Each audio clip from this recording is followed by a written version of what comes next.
Innal hamdalillah nahmaduhu wa nasta'inuhu wa nastaghfiruh. Wa na'udzu billahi min syururi anfusina min sayyiati a'malina may yahdihillahu fala mudhillalah wa may yudlil fala hadiyalah. Asyhadu an la ilaha illallah wahdahu la syarikalah. Asyhadu anna Muhammadan 'abduhu wa rasuluh. Allahumma salli ala Muhammad wa azwajihi wa zurriyyatihi kama sallaita ala Ibrahim wa barik ala Muhammad wa azwajihi wa zurriyyatihi kama barakta ala ali Ibrahim innaka Hamidum Majid. Bishrah li sadri wa yassir li amri wa hlul 'uqdatam min lisani yafqahu qawli. Amma ba'du. Syukur kepada Allah Subhanahu wa taala kerana pada pagi ini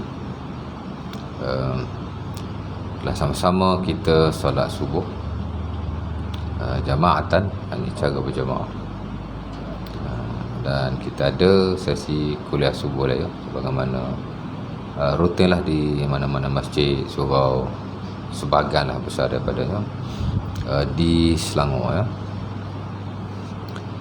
Dan saya dijemput ke sini lah ya, ganti orang ke saya tak pasti lah kot ya.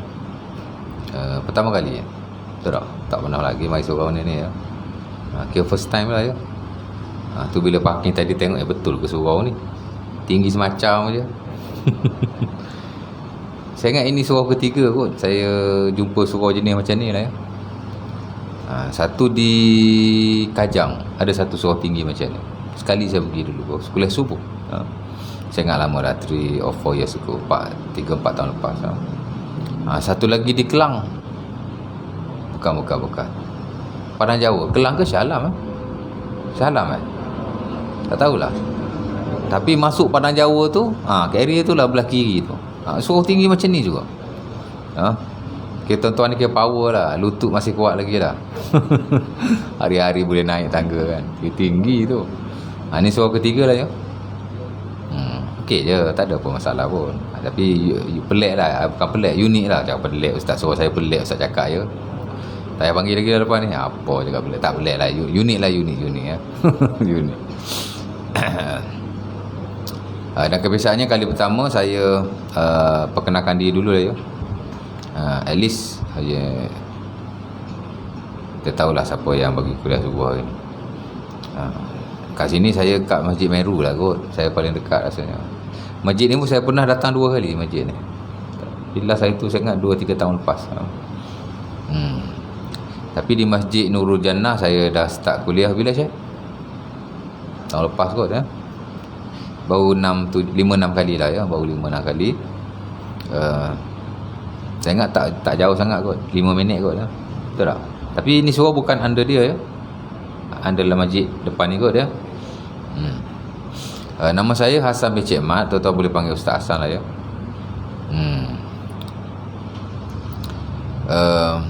Asal Kelantan. Asal ya. Kemudian dah berhijrah ke Selangor pada tahun 1997. Masa tu saya di Gombak belajar di UIA lah ya, International Islamic University Malaysia. Buat ijazah di situ. After that saya sambung belajar lagi di Maktab Pendidikan Islam Selangor. Kemudian saya bekerja mengajar di sekolah rendah Sungai Buloh. Ni datang daripada Sungai Buloh lah ni ya, tak jauh pun, 30 minit. Subuh 30 minit. Lain pada subuh saya tak tahulah ya. Kemudian saya sambung lagi di peringkat masters di UPSI ya, dalam bidang syariah lah ya. Masa tu yang menilai saya ialah Dr. Anahar bin Opir. Kenal ya? Ada yang tak kenal lah. Mana boleh tak kenal, duduk Selangor tak kenal Mufti Selangor. Dulu Timbalan lah, sekarang Mufti ya.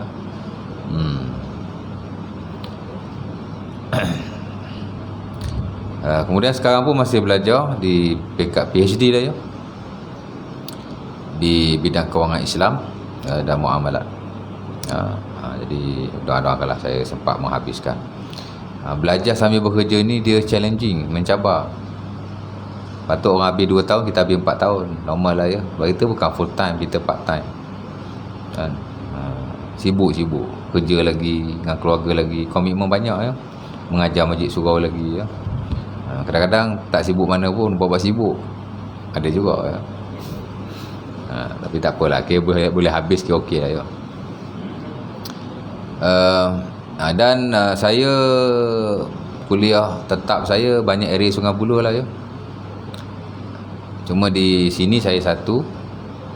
Sebelum ni di Kelang pun ada juga Masjid Sultan Sulaiman. 3 tahun saya kuliah di situ, kemudian saya berhenti lah. Adalah masalah, tak ada masalah pun. Ada tempat-tempat yang jauh saya dah mula stop ya. Saya banyak kawasan yang dekat-dekat ya. Dan kalau jauh pun biasa subuh lah. Subuh macam di Meru saya subuh ya. Itulah sikit sebanyak. Berilmu tu tidaklah, tapi bolehlah berkongsi sikit sebanyak ya. Popular pun tidak, orang tak kenal saya pun. Tapi saya ada Facebook. Zaman sekarang semua ada Facebook kan. Taib Hasan tu double S ya. Saya dulu zaman sekolah selalu salah bila cikgu eja nama. Buat CJ salah ya. Pasal double S. Orang lain biasa single S. HASAN. Saya HASSAN. Jadi selalu S tu tertinggal. Biasalah dulu lah ya.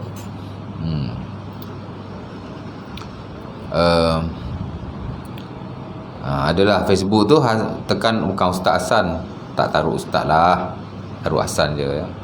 Hasan ASWJ. ASWJ Aswaja. Saya tak disebut Aswaja, salah. Dulu Aswaja ASWAJA dulu.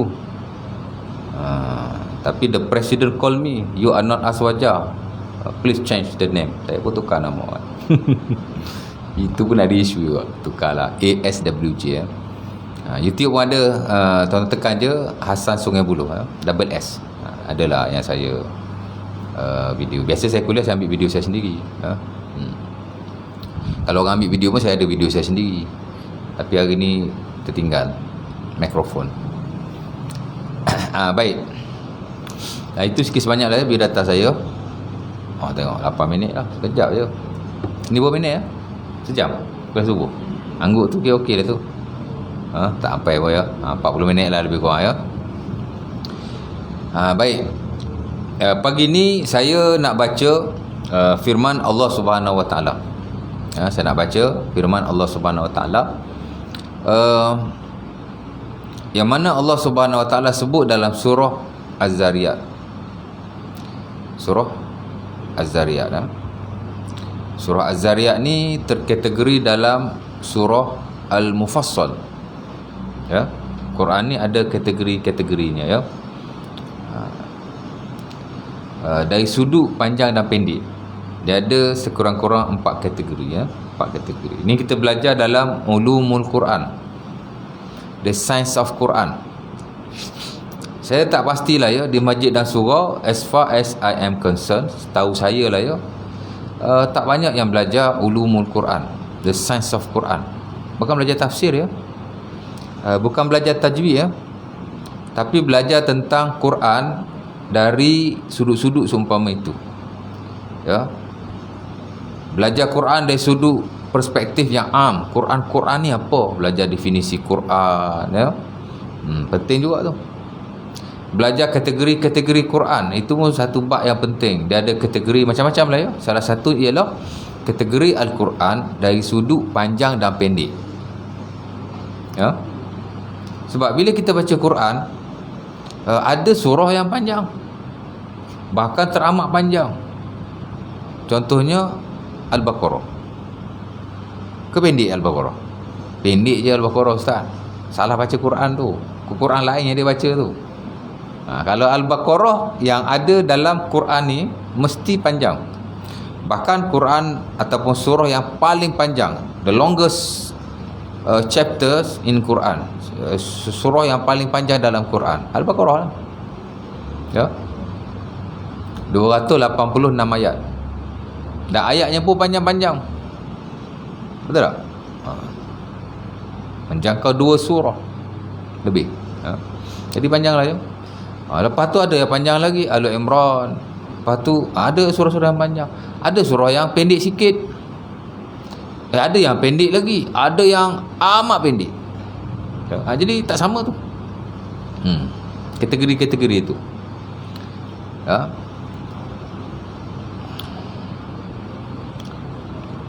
Dan kategori-kategori ini dari sudut panjang pendek ni ulama kita susun dalam buku Ulumul Quran, berasaskan kepada hadis Rasulullah SAW.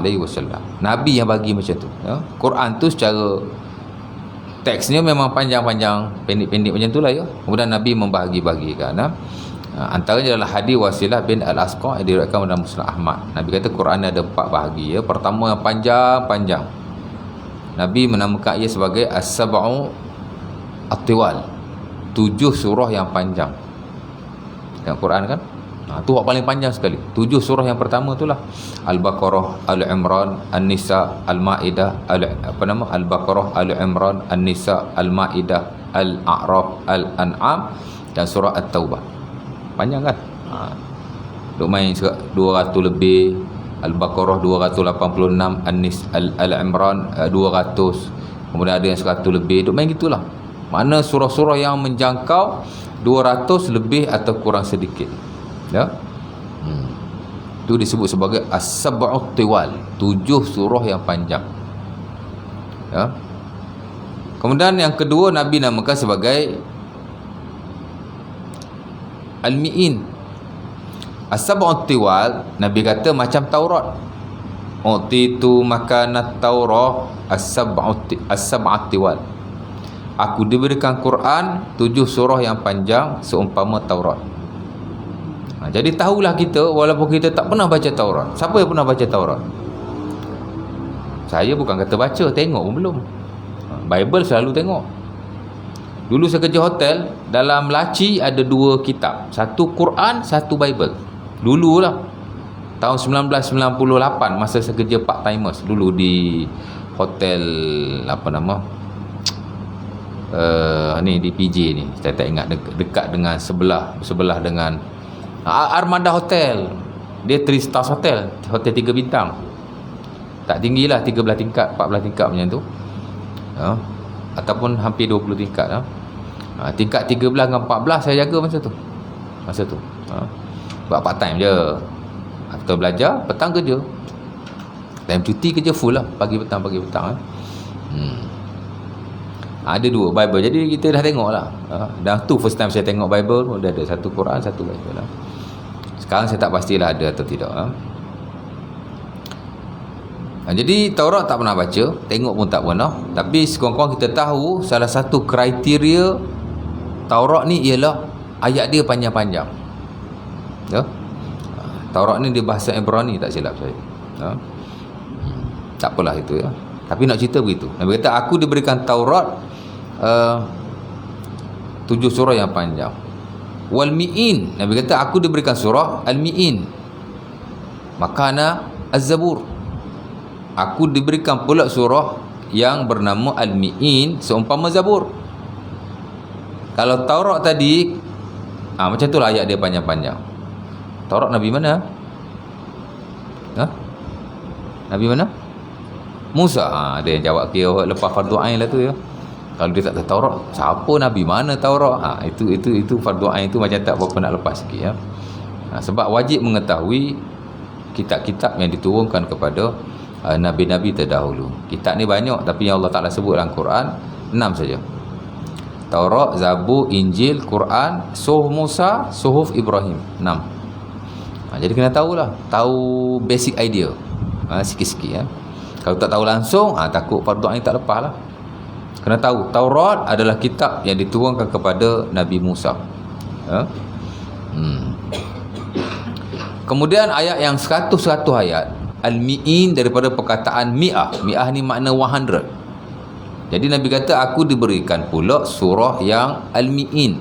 Al-Mi'in ni maksud surah-surah yang 100 ayat, lebih sedikit. Ia seumpama Zabur. Zabur Nabi mana? Ni mukaddimah baru ni. Ayat saya nak baca tak baca lagi ni. Zabur Nabi Dawud alaihi salam. Ya. Ahabbu siyami siyamu Dawud. Kana yasumu yauman yuftir yauman. Nabi kata seafdal-afdal puasa adalah puasa Nabi Dawud. Hadis Muslim daripada Abi Hurairah. Bila kita belajar dalam fiqh siyam, the science of fasting, kita akan dapati ada satu bab, itulah al-siyamul masnun, puasa-puasa yang digalakkan, yang disunahkan. Salah satu ialah dia panggil as-saum ala asasil ayyam, fasting on the daily basis, puasa hari-hari. Puasa hak sunat ni ada hak setahun sekali, fasting on the yearly basis, ada hak sebulan sekali, monthly basis, ada hak seminggu sekali, weekly basis. Puasa Senin Khamis dia berulang-ulang setiap minggu. Kalau yang setahun sekali, maksud yang berulang-ulang setiap tahun. Sebulan sekali, yang berulang-ulang setiap bulan. Kalau yang seminggu sekali, dia berulang-ulang every week. Kalau yang hari-hari, puasa hari-hari lah. Hari ni puasa, esok puasa, lusa puasa, tak gitu. Puasa selang sehari. Seafdal-afdal puasa, kata Nabi, ialah puasa Nabi Dawud. Yasumu yauman wa yuftir yauman. Dia berpuasa satu hari, dia berbuka satu hari. Dia berpuasa satu hari, dia berbuka satu hari. That is the best fasting. Itu adalah puasa yang terbaik menurut Rasulullah SAW. Tapi kalau puasa hari-hari pun tidak salah. Aisyah radhiyallahu ta'ala anha kadang-kadang dia puasa the all days, the whole day. Dia puasa hari-hari. Yang dia tak puasa hanya hari-hari yang dilarang dalam Islam. Hari puasa, hari haji, ya, hari syak.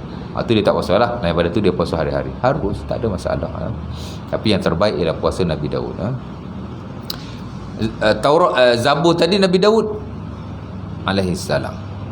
Jadi bila kita baca Quran, after surah yang panjang tadi, kita akan jumpa surah-surah yang seumpama ini dalam 100 ayat lebih sedikit, tapi less than 150 ayat. Dia 120 ayat, 130 ayat, 140 ayat, 150 ayat maybe. Itu seumpama Zabur, bukan Injil ya, Zabur.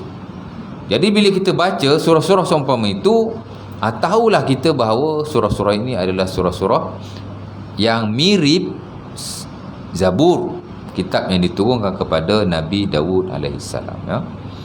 Hak tengah-tengah Quran tu lah, ya. Kemudian Nabi kata, utitu makan at-Taurat as-sab'at tiwal wal mi'in makan az-Zabur. Kategori yang ketiga pula ialah surah yang lebih pendek daripada itu, ya. As-sab'at tiwal, kemudian al-mi'in. Kemudian ketiga apa? Lupalah pula saya. Tak semak pun lama dah, tapi nanti ya. Al-sab'at tiwal, al-mi'in. Alamak. Nanti cek jap.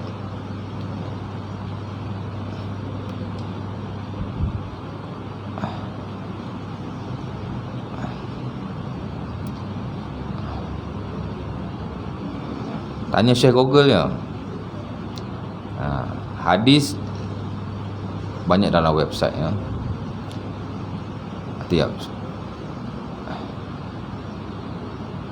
Itu makan at-Taurat as-sab'at tiwal. Ada hadis. Sorry. Yang ketiga Nabi kata al-mathani, makanan Injil. Kategori yang ketiga Nabi kata mathani, seumpama Injil. Mathani ni hak kurang daripada satu ayat, ya. Dia seumpama Injil. Dah ujung tu Nabi kata wa fuddiltu bil mufassal. Ujung tu Nabi kata wa fuddiltu bil mufassal, dan aku diberi kelebihan dengan surah-surah mufassal, surah-surah yang pendek. Jadi Quran ni dia ada 4 kategori. Ada yang panjang-panjang macam Taurat, ada yang pendek sedikit macam Zabur, ada yang pendek lagi macam Injil, ada hak betul-betul pendek, ya.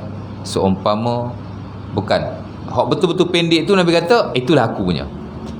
Jadi Quran cara amnya semua Quran, tapi hak pendek-pendek tu adalah yang special, yang istimewa kepada Rasulullah SAW. Jadi hak pendek-pendek tu hak Nabi punya.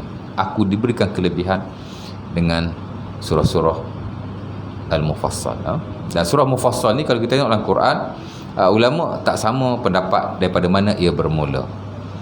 Tapi sebahagian besar daripadanya mengatakan bahawa ia bermula daripada surah Az-Zariyat sampai habis.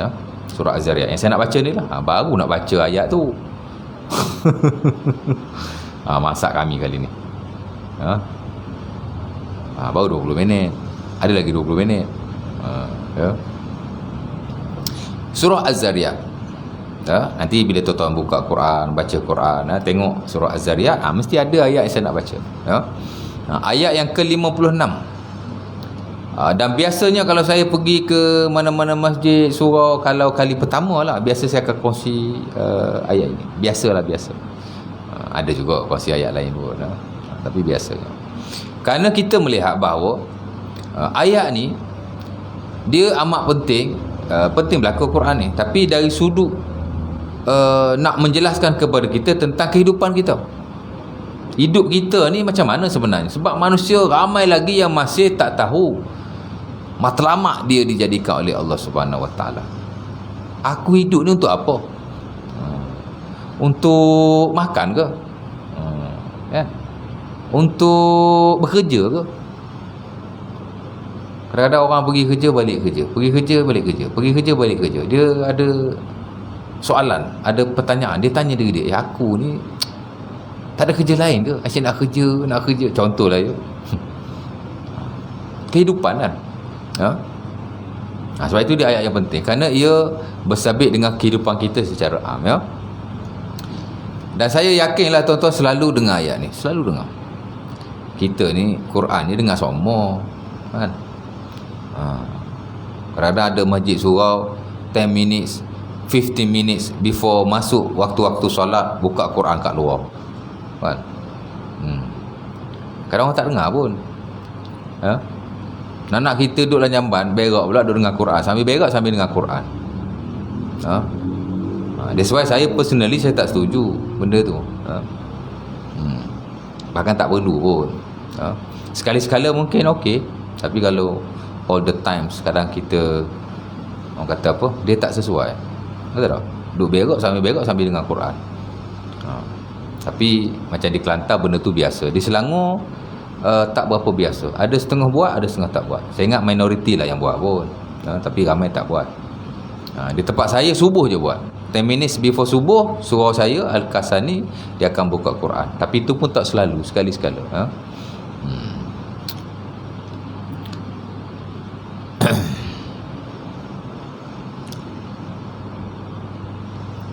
Jadi kita dah biasalah Quran. Kalau kita tak dengar pun kita baca kan.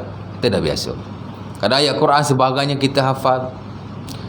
Kadang-kadang tuan-tuan, soalnya bukan bacaan itu, tapi sejauh mana kita menghayatinya. Dalam Islam ni sebenarnya penghayatan tu dalam setengah hal lebih penting berbanding selain.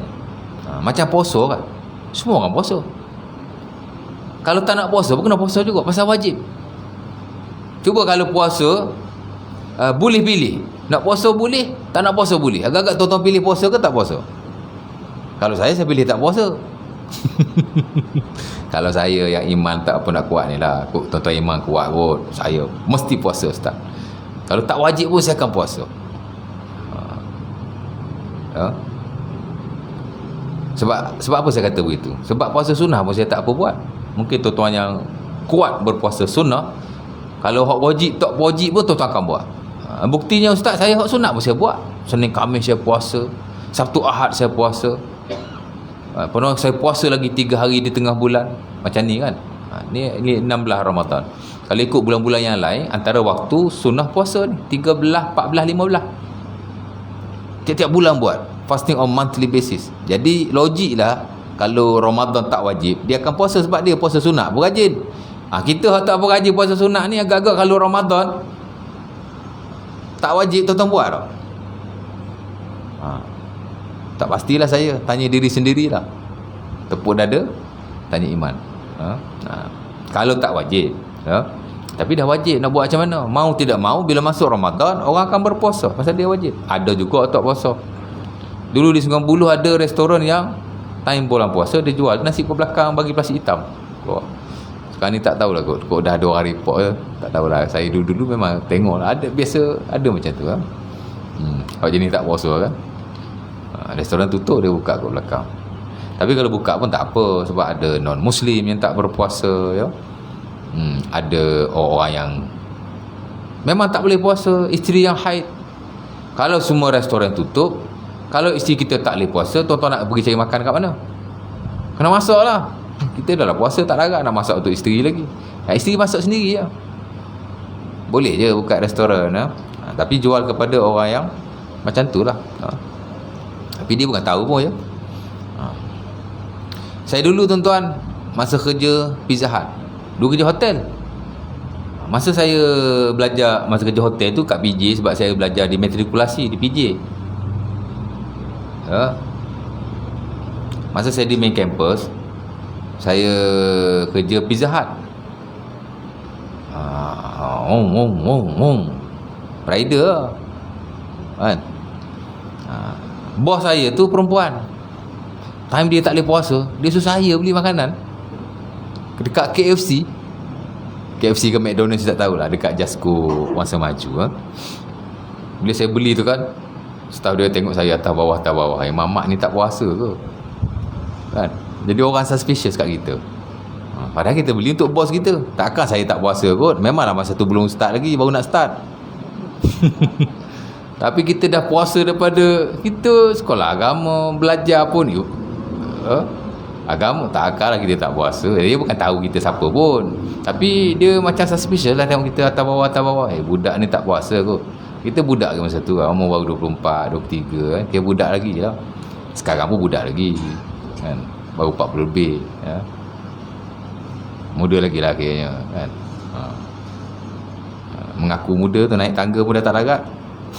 Lutut dah tak kuat. Tapi saya dulu accident. Saya tahun lepas buat operation tulang belakang, spine operation. Kat mana lagi puasa tadi? Tak ingat.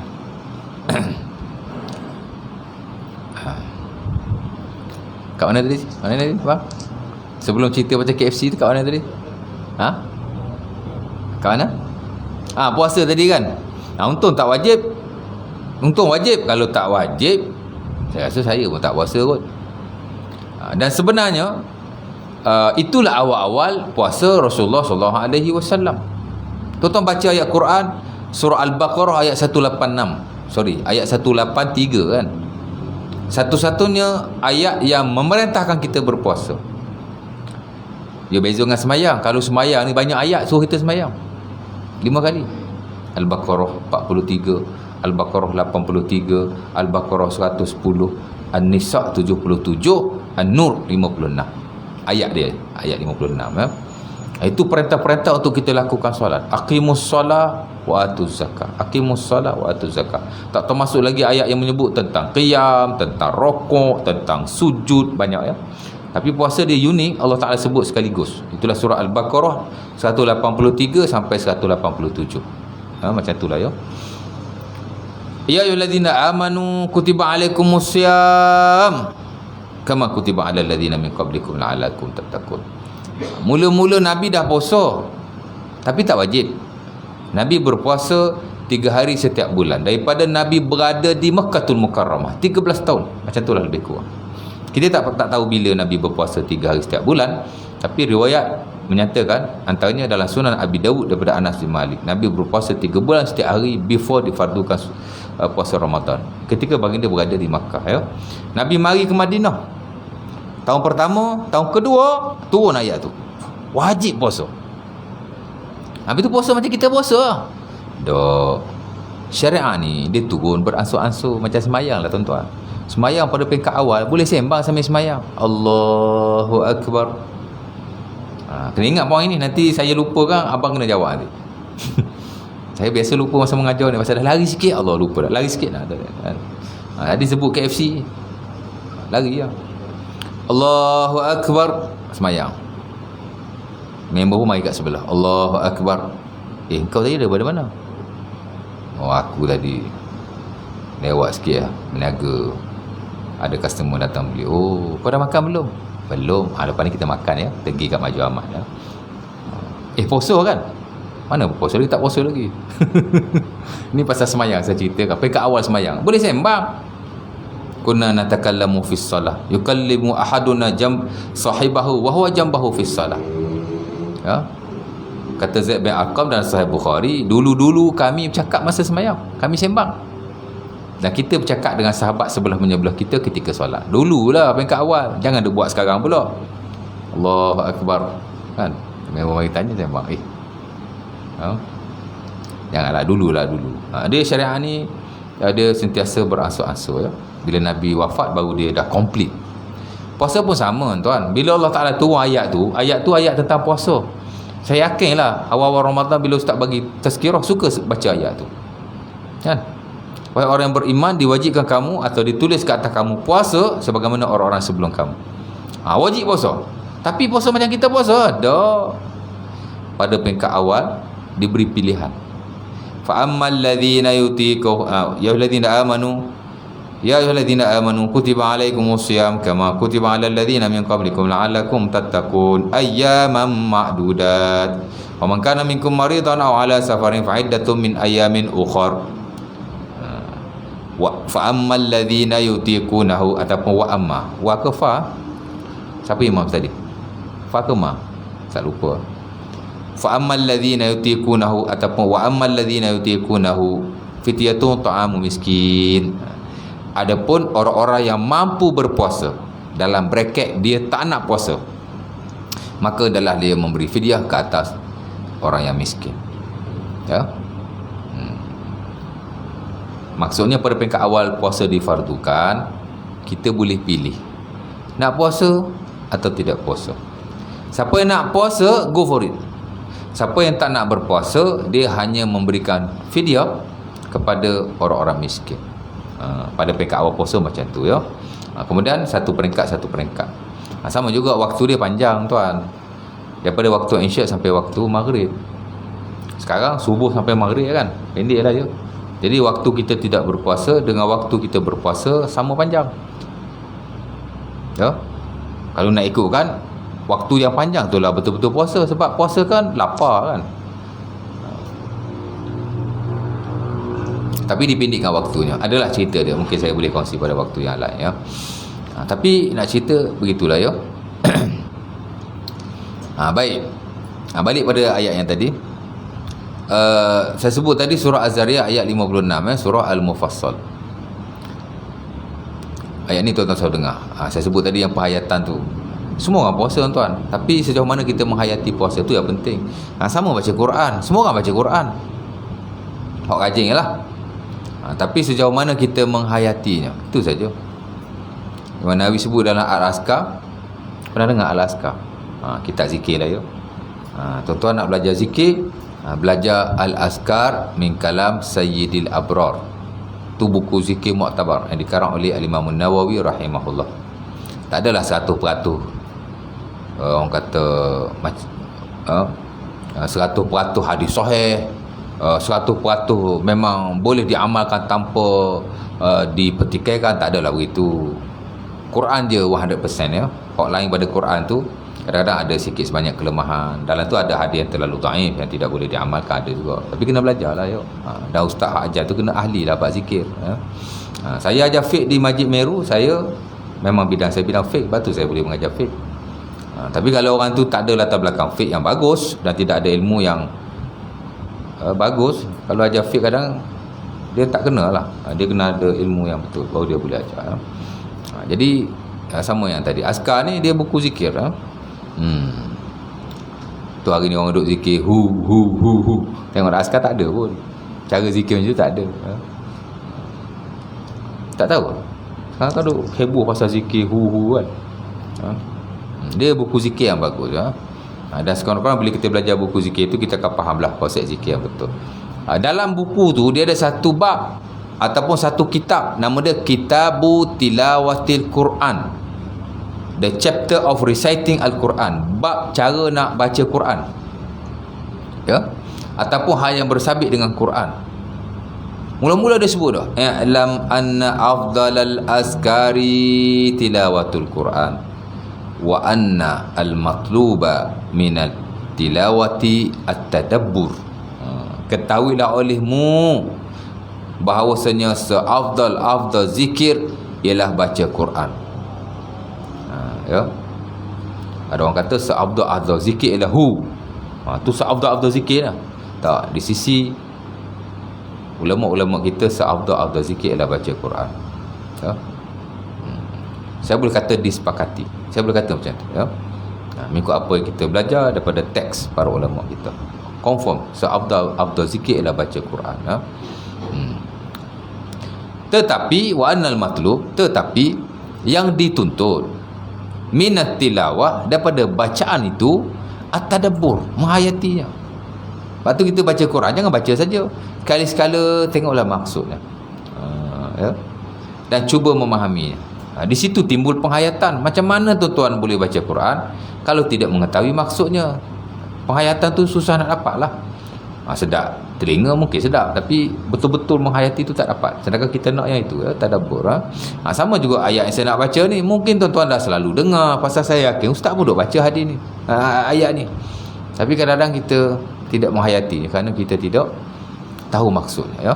Jadi saya nak dedahkan sedikit, walaupun saya tak adalah boleh menghuraikan ayat ni secara panjang lebar, taklah begitu, ya. Tapi dia satu ayat yang bagus, di mana kata Allah Subhanahu Wa Taala, ya, apa kata Allah? Wa ma khalaqtul jinna wal insa illa liya'budun. Ya. Pendek ya. Itu yang kata mufassal tu. Ayat dia pendek. Surah dia pun pendek. Ayat dia pun pendek. Ya. Wa ma khalaqtul jinna wal insa illa liya'budun. Wa ma khalaqtu al jinna wal insa illa liya'budun. 6 perkataan saja. Habis satu ayat. 56. Tu bagi ayat yang lain tu 57, 58, ya. Kata Allah, wa ma khalaqtul jinna wal insa illa liya'budun. Dan wa tu makna dan, ya. Tidak aku menciptakan. Wa ma khalaqtu. Ya. Ini dipanggil wording translation, literal translation. Translate word by word. Ada benda kita boleh translate word by word, ya. Itu mostly, sebahagian besar lah daripada Quran. Ada sebahagian dia tak boleh translate word by word, kerana nature bahasa tu sendiri, ya. Biasalah mana-mana bahasa pun kadang-kadang kita tak boleh translate perkataan demi perkataan. Kita kena tengok konteks. Contoh macam peribahasa Melayu, nak translate bahasa Inggeris tak boleh translate one by one. Macam nak translate kan, dia bahasa yang sukar, ya.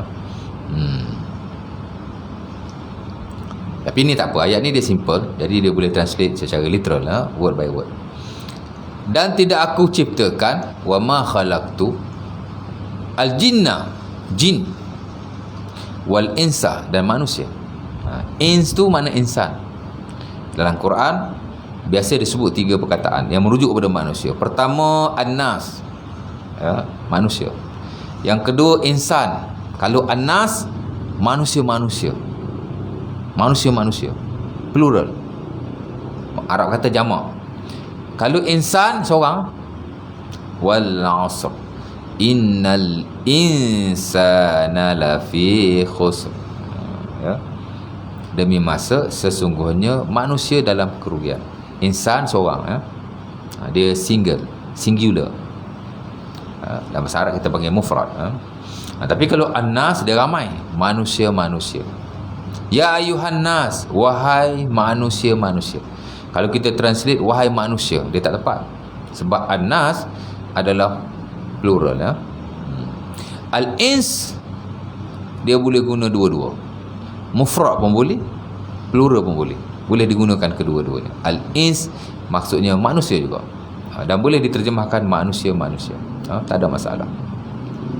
Tidak aku ciptakan jin dan manusia illa liya'budun, melainkan untuk beribadah kepadaku. Illa liya'budun, Asalnya illa liya'buduni, illa liya'budu, melainkan, illa tu melainkan, liya'budu, untuk mereka beribadah ni kepadaku, yakni kepada Allah Subhanahu wa taala, ya. Dan tidak aku ciptakan jin dan manusia melainkan untuk beribadah kepadaku, liya'budun.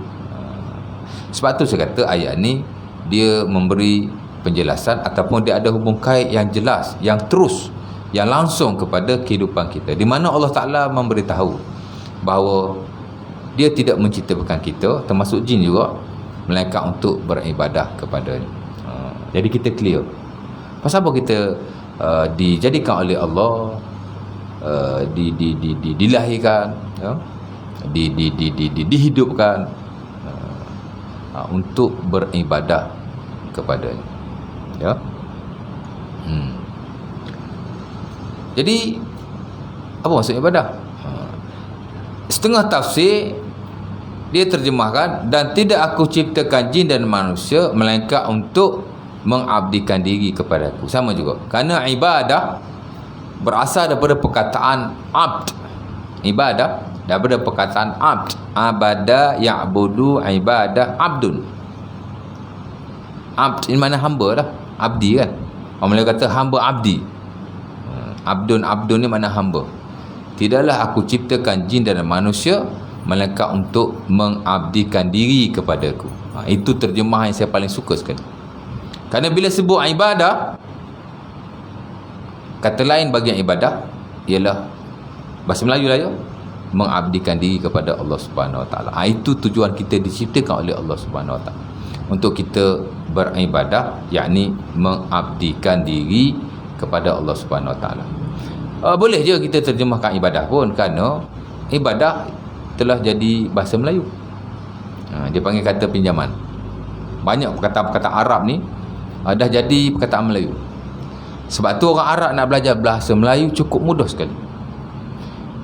Orang asing yang datang belajar di universiti kami, Universiti Islam Antarabangsa Malaysia, dia wajib ambil subjek bahasa Melayu sekurang-kurangnya satu subjek. Dia panggil bahasa Melayu 1. Kita yang lokal ni wajib ambil 2 subjek, bahasa Melayu 1, bahasa Melayu 2. Dia wajib ambil bahasa Melayu 1 saja. Dan kita dapati orang Arab dapat belajar bahasa Melayu dengan baik, ya. Bila kita tanya, senang ke belajar bahasa Melayu? Dia kata senang, sebab bahasa Melayu ni dah macam Arab. Memang pun. Cuba kita tengok, betul tak? Semua bahasa Arab. Perkataan-perkataan ibadah of course lah Arab, tidak diterjemahkan. Solat umpamanya Arab, boleh terjemahkan? Boleh. Solat ni makna menyembah Tuhan, tapi kita tak guna, kita terus solat. Dia dah jadikan. Kita belajar bahasa Melayu tuan, dia ada satu tajuk, nama dia bahasa pinjaman. Bahasa asing yang telah dimelayukan. Ada bahasa Inggeris, ada bahasa Arab. Bahasa Inggeris ni bahasa-bahasa teknologi, televisyen, motosikal, itu semua bahasa Inggeris. Takkan nak terjemah kot? Boleh terjemah? Boleh kan? Tapi susah lah. Arab ni kebiasaannya perkataan-perkataan agama dah dimelayukan. Macam tadilah ibadah, semaya, Ramadan. Macam mana tuan-tuan nak terjemahkan Ramadan? Terjemahkan tengok. Ramadan ni masuk panas. Kita boleh kata bulan yang panas, ya? Idza jaa Ramadan, bila masuk Ramadan. Ustaz mesti kata macam tu punya. Takkan ustaz kata bila masuk bulan yang panas. Makmum pun tertanya, bulan apa bulan yang panas tu? Tak payah terjemah Ramadan dia, kerana dia dah dimelayukan. Kalau kita buat esei bahasa Melayu Ramadan tak salah pun, ya. Itu maksud dia bahasa yang telah dimelayukan di ini. Sama juga ibadah. Tidak aku ciptakan jin dan manusia melainkan untuk beribadah kepadaku. Cuma bila kita kata begitu, kadang-kadang kepahaman ibadah tu yang jadi masalah. Kita tak berapa nak faham ibadah-ibadah ni apa. Di mana saya tak nafikan, sebahagian besar umat Islam ni bila sebut ibadah, hak nampak dalam kepala otak dia sembahyang. Tidak aku jadikan jin dan manusia melainkan untuk beribadah kepadaku, yakni sembahyang. Pasal bila sebut ibadah, dia nampak tu je. Sedangkan konsep ibadah dalam Islam sesuai dengan ayat ni bukan hanya ibadah-ibadah khususiyah seumpama itu, tapi ia mencakupi seluruh kehidupan kita. Sebab tu saya suka terjemahan mengabdikan diri kepada, menghambakan diri kepada Allah. Bila sebut menghambakan diri, mana dia tidak hanya tertentu kepada ibadah-ibadah khususiyah seumpama itu. Tidak aku ciptakan jin dan manusia melainkan untuk mengabdikan diri kepadaku. Itu terjemahan yang paling bagus bagi saya lah. Sebab saya pun translator juga tuan. Semua ustaz jadi. Kerja hotel pun tak jadi, rider Pizza Hut pun tak jadi, translator pun nak jadi juga. Saya dulu sahabat-sahabat saya banyak kerja di Institut Terjemahan Negara ITMB ya. Saya dulu pernah minta juga, tapi sebagai part timers masa saya mula-mula mengajar. Tapi dah sibuk sebab saya pun ajar tuition juga. Masa tu saya tak ajar Majlis Surau lagi. Yalah, pasal baru jadi ustaz kan. Dah start lama dah, tapi pasal baru nak jadi ustaz. Tapi member saya ramai yang kerja di ITMB. Institut, kita ada Institut Terjemahan ya, di Wangsa Maju. Nama dia Institut Terjemahan Negara Malaysia dulu. Tapi sekarang dah ditukar. Institut Terjemahan Malaysia Berhad. Dia dah macam hal swasta. Dan dulu dia punya chairman memang kita punya chairman. Berada K. Ngadirun. Datuk kot, Datuk K. Ngadirun. Dululah, sekarang saya tak pasti siapa. Dia banyak ambil budak-budak UIA. Banyaklah, tak tahulah dia ambil ke tidak. Tapi banyak budak UIA yang bekerja di situ. Saya pun pernah mohonlah dululah ya, translator. Pasal saya degree major memang bahasa Arab, saya minor saja Islamic Studies, fiqh ya, minor aja. Cuma master saya fiqh lah dengan PhD, tapi masa degree dululah. Lepas tu saya boleh jadi translator ya? Sebab saya memang orang bahasa Arab. Jadi mengabdikan diri kepada aku. Bila sebut mengabdikan diri, mana konteks dia luas ya. Hamba ya, bila sebut hamba mesti ada tuan. Allah lah tuan kita, dan hamba mesti taat pada tuan. Islam marah tuan-tuan kalau hamba tu tak taat pada tuannya. Sebab tu kalau tuan-tuan belajar fiqh kan, hamba tak wajib haji. Tuan-tuan belajar haji, siapa dah pernah pergi haji sini? Cuba kat tangan. Apa syarat-syarat wajib haji? Islam, balik. Kalau kafir tak wajib haji ya. Balik, budak-budak tak wajib haji, tapi boleh haji ya. Berakal, orang gila tak wajib pergi haji. Jangan paksa dia pergi haji pula. Dia gila nak paksa pergi haji, macam mana? Tak wajib. Yang keempat, merdeka, hurriyah, merdeka.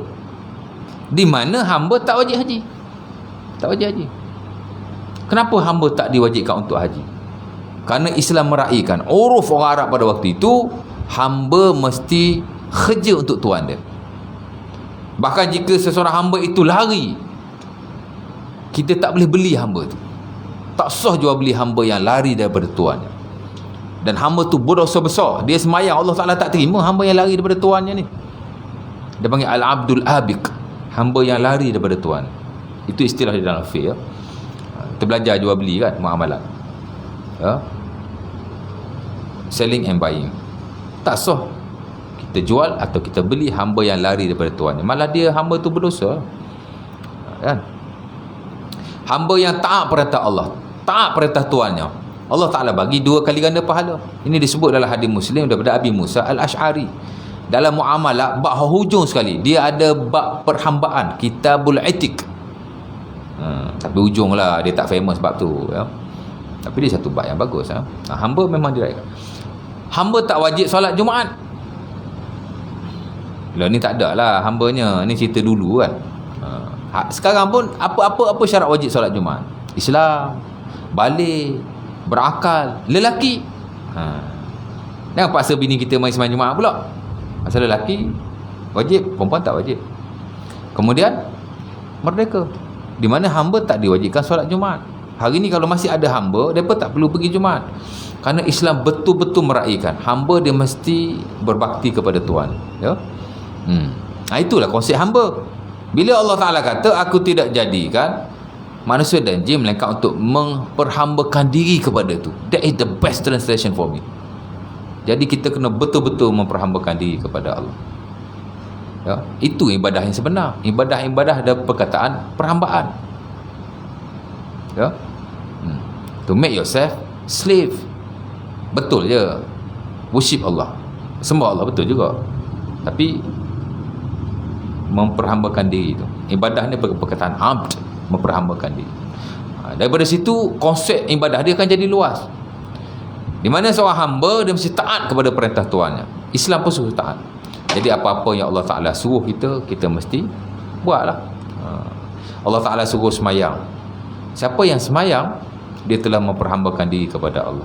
Dia telah mengabdikan diri kepada Allah Subhanahu Wa Ta'ala. Siapa-siapa yang tak semayang, dia bukan hamba Allah. Dia tidak mengabdikan diri kepada Allah. Kalau kata dia bukan hamba Allah, marah pula dia. Salah juga kita kata begitu. Dia tidak benar-benar mengabdikan diri kepada Allah. Dia tak capai ayat. Allah Ta'ala suruh puasa, dia pun puasa, maka dia telah mengabdikan diri atau memperhambakan diri kepada Allah. Siapa-siapa yang tak puasa, dia tidak mengabdikan diri kepada Allah. Dia hamba Allah, tapi dia tidak memperhambakan dirinya kepada Allah. Allah Ta'ala suruh zakat, Allah Ta'ala suruh haji, Allah Ta'ala suruh, bukan hanya hal seumpama itu, hak lain pun Allah Ta'ala suruh juga. Bila kita bermuamalah dengan manusia, Allah Ta'ala suruh jaga akhlak. Siapa-siapa yang jaga akhlaknya, dia telah memperhambakan diri kepada Allah. Jadi semayang dia bagus, puasa dia bagus, tapi kerja dia mengata kat orang dia, contohlah ya, dia tidak memperhambakan diri kepada Allah. Dari sudut tu, mungkin dari sudut hak tadi dia mengabdikan diri lah kepada Allah, tapi hak ni dia tak. Kan? Nabi SAW ditanya, ada seorang wanita rajin solatnya, rajin puasa, zukira inda Rasulillah imra'atun, disebut di sisi Rasulullah seorang wanita, tusalli wa tasum walakin tu'zi jaraha. Dia ni semayang, ni hadis Tabrani daripada Anas bin Malik. Dia puasa, tapi dia suka menyakiti jirannya. Nabi kata hiya finnar, dia dalam neraka, kerana dia tidak memperhambakan diri kepada Allah. Allah Ta'ala suruh baik kepada orang lain, tapi dia tak baik, dalam neraka. Nabi kata hiya finnar, she is in the hell. Dah kata translator tadi kan, translate sikit English lah, translate English. Saya dulu belajar translating English to Malay, Arabic to English. UIA kan bahasa nombor 1 dia English. Tapi Nabi pula disebut inda imra'atin la tuksir minas salah wasiyam walakin tuhsin ila jariha. Ada seorang wanita ni, dia semayang juga tapi tak banyak macam hak tadi. Dia puasa juga tapi macam tak banyak macam hak tadi, tapi dia suka berbuat baik kepada jirannya. Nabi kata hiya fil jannah, she is in the paradise. Wanita ini dalam syurga. Kerana konsep mengabdikan diri bukan hanya ibadah-ibadah seumpama itu, juga dalam hak ehwal kemanusiaan. Sebab tu Imam Ghazali bila dia karang buku dia, banyak buku dia karang salah satunya Ar-Risalatul Laduniyah, dia sebut kepada kita ada dua benda yang kita kena nak perhati. Nak berjaya dunia akhirat ni dua benda. Satu, hakullah, kita mengabdikan diri kepada Allah dari sudut Allah, hak Allah. Semayang hak Allah. Lepas tu orang tu tak semayang 20 tahun, dia bertaubat kepada Allah, dia qada tu khilaf lah ya, Allah Ta'ala boleh ampunkan dia pada bila-bila masa. Tapi kalau dia buat jahat kat orang, selagi dia tak minta ampun orang tu, tak lepas. Kita belajar Riyadhus Shalihin Nawawi kan dia buat dalam bab yang kedua, bab taubat tu, syarat-syarat taubat. Kalau kita dengan Allah simple, istighfar, menyesal, dan tak nak buat balik, habis. Tapi dia kata kalau melibatkan orang lain, kalau kau dah ambil harta orang, kembalikan. Kan? Di Selangor tuan-tuan, ada beberapa masjid dan surau yang dirampas, termasuk masjid saya juga. Masa susah je timbalan nasi, masjid kami dirampas sampai hari ni dah 7-8 tahun, kerana masalah kewangan, penyelewengan. Bukan masjid saya lah, ada masjid yang lain. Tak boleh lah ya. Jadi kena dilihat. Jadi hakullah tu, semaya, puasa, zakat, haji. Zakat dia ada dua, satu hakullah, satu hakunnas. Satu lagi Imam Ghazali kata hakunnas, kita dengan manusia ni. Jangan semayang saja, kita dengan manusia. Hak tadi lah, jiran. Saya dulu tuan-tuan, saya berjiran dengan orang suka bela kucing. Saya personally, saya tak suka kat kucing. Tak suka bau dia, kencing dia. Kalau kucing jantan kencing ikut dan. Tak suka. Kadang naik marah juga. Tapi saya dengan jiran saya alhamdulillah lah. Jiran ni saya takkan kata apa-apa. Hatta kalau isteri saya nak marah pun saya kata jangan. Jiran ni kita memang kena, nak marah pun simpan hati je, kan? Tak boleh. Jiran ni memang Nabi jaga betul. Saya jiran cukup saya jaga daripada dulu ya. Dulu saya berjiran dengan India. Faham lah waktu maghrib kan. Kadang rumah saya bising juga, busuk lah apalah, yang cakap apa-apa. Itu agama dia, tak apa, kita tutuplah pintu, kan? Kita kena hormat lah. Saya lah kan. Lala saya pindah, dapat jiran lagi teruk. Kaki kucing. Lepas tu saya kata hati saya, dulu aku tak suka jiran sebab bela kucing. Tapi dia bukan bela, dia suka bagi makan. Kucing datang, saya dulu bagi makan juga. Tapi dah dia bagi makan, saya tak bagi makan lah. Tapi saya lepas saya bagi makan, saya spray, dia lari. Saya tak bagi duduk depan rumah dia kencing. Dah lah dapat jiran lagi teruk. Macam dulu lah sahabat kita adalah seorang kan, dia bergaduh selalu dengan isteri dia. Lepas tu bercerai. Orang tanya dia, kenapa ceraikan isteri dia? Dia kata isteri dia ni tak bagus lah, kan?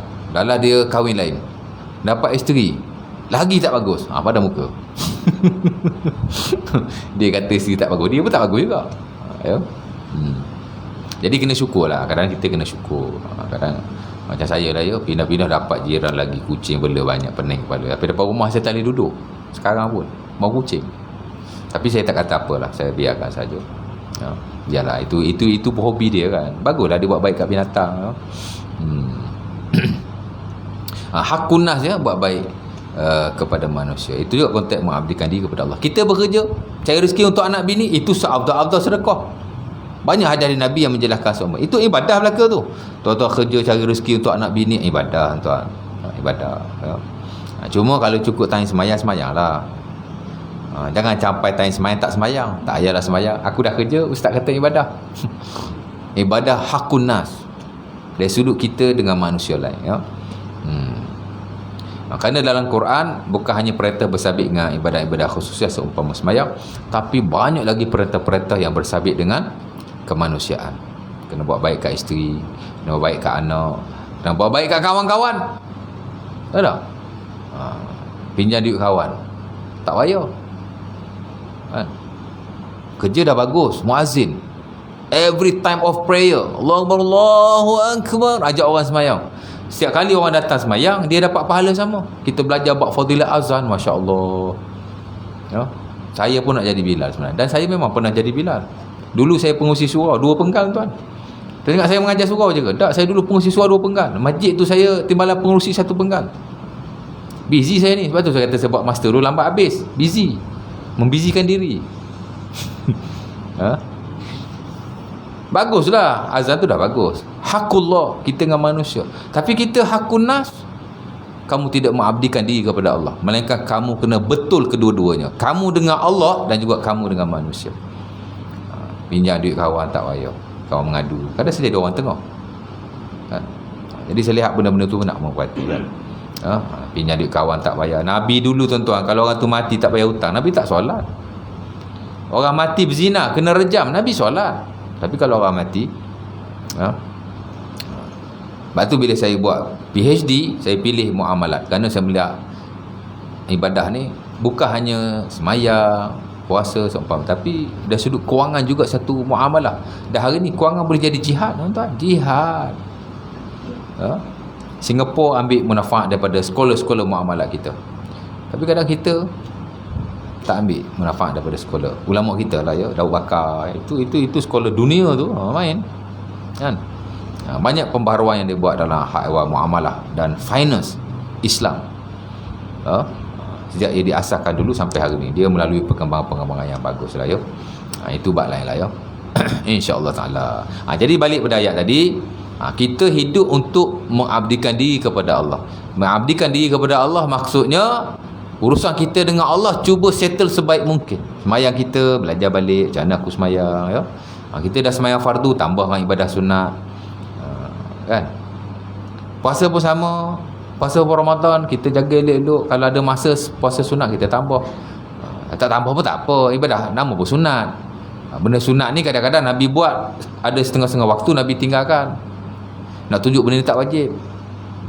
Tapi kalau ada masa tambahlah, sebab ibadah sunnah dia akan top up lah ibadah-ibadah fardu ni. Ya. Dan begitulah yang lain. Ada zakat-zakat ya. Isteri kita pakai emas banyak-banyak tu, cek cukup nisab ke tidak. Ada emas dia simpan. Duit kita dalam ASB, pencen dapat 300,000, tak dalam bank, tak usik-usik. Kena zakat tuan. Zakat ni bukan duit kita ya, tu duit orang lain. Jadi kena ambil perhatian hal seumpama itu. Ya. Kerana bila sebut ibadah, bukan hanya hakullah ya, bukan hanya semayang dan seumpama, tapi juga hakunas kita dengan manusia. Jadi sebagaimana kita disuruh untuk memperbaiki ibadah-ibadah kita yang itu, hak ni pun ibadah juga. Ada orang masuk syurga kerana dia bagus dengan manusia yang lain. Ya. Ada orang dia masuk syurga tuan last ya. Bila kita belajar bab hutang, dalam muamalat ni ada bab hutang, bab duyun, the chapter of debt, hutang ni. Kerja dia bagi hutang. Rupanya bila kita bagi hutang ke orang, kita dapat pahala bersedekah. Ya? Orang pinjam RM600, dia terdesak kan.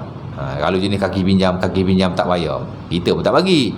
Tapi dia memang terdesak, kita pun tolong dia RM600. Ya? Selama dia tidak bayar hutang tu, kita seumpama bersedekah setiap hari RM600 tu. RM600, esok RM600. Okey, kita bagi dia RM600. Contohlah ni, contoh je. Bagi dia RM600. Bila boleh bayar? Bulan depan aku bayar, sebulan. Selama sebulan tu tuan-tuan dapat pahala seumpama bersedekah ikut jumlah yang tuan-tuan sedekahkan. Kalau tuan-tuan bagi pinjam 100, seumpama tuan-tuan bersedekah setiap hari RM100. Kalau tuan-tuan bagi pinjam 1000, seumpama tuan-tuan bersedekah RM1000 setiap hari sampai sebulan. Dan Nabi sebut dalam hadis yang diriwayatkan dalam Sunan Ibnu Majah atau An-Nasa'i daripada Buraidah, bila kita belajar bab hutang ni jelas sekali. Orang yang memberi hutang dapat pahala setiap hari seumpama yang dia bagi hutang. Ya. Bila dia tamat tempoh, dia jumpa kita, "Ustaz, saya tak boleh bayar lah hutang ni. Tambah lagi tempoh sebulan Ustaz." Boleh lah sebulan lagi kan. Tapi sebulan lagi kau bayar. Kau ingat aku apa? Charity ke? Dia pun sambung lagi sebulan. Ya. Allah Ta'ala gandakan pahala sedekah kita 2 kali ganda. Kita bagi dia 1000, tadi dapat pahala 1000 setiap hari. Kulla yaum, kata Nabi, every day dapat pahala sedekah. Kemudian bila dah habis tempoh, kita lanjutkan. Allah Ta'ala bagi pahala 2 kali ganda bersedekah. Selama sebulan tu seumpama kita bersedekah 2000. Allah. Ada orang bagi sedekah 2000. Hari-hari bagi 2000. Gaji saya pun 2000 Ustaz. Bagus. Nampak? Itu kelebihan. Bila kita tolong orang dapat pahala. Tadi sebut hadis Huzaifah. Bila malaikat buka buku amalan dia tak ada amalan. Ataupun tidak banyak amalannya. Manusia ni mana banyak amalan? Tuan-tuan ingat kita banyak amalan ke? Saya rasa saya tak banyak amalan ni. Buka-buka tak banyak. Bahkan hampir tidak ada atau tidak ada. Allah Ta'ala tanya dia sendiri. Kau ni teruk sangat. Saya kata macam tu. Tapi Allah Ta'ala tanya dia. Ataupun malaikat tanya dia. Kau ni tak ada apa-apa kebaikan ke? Nanti teks ni saya baca lain kali. Hadis ni juga dapat dibawa oleh Riyadhus Salihin Imam Nawawi.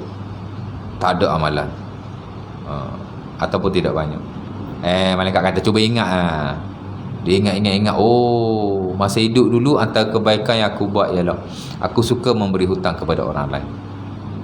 Orang yang minta dilanjutkan, aku lanjutkan. Kalau orang tu tidak mampu, aku lepaskan. Maka Allah Ta'ala berkata kepadanya, kepada malaikatnya, tajawwazu anhu, lepaskanlah dia. Masuk syurga, semudah itu. Kerana dengan sebab dia membantu orang lain. Ya.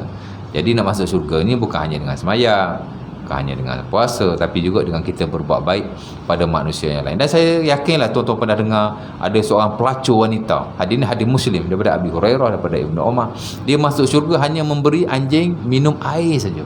Bagi anjing minum. Betapa Islam ni ambil berat tentang kemanusiaan, kehidupan.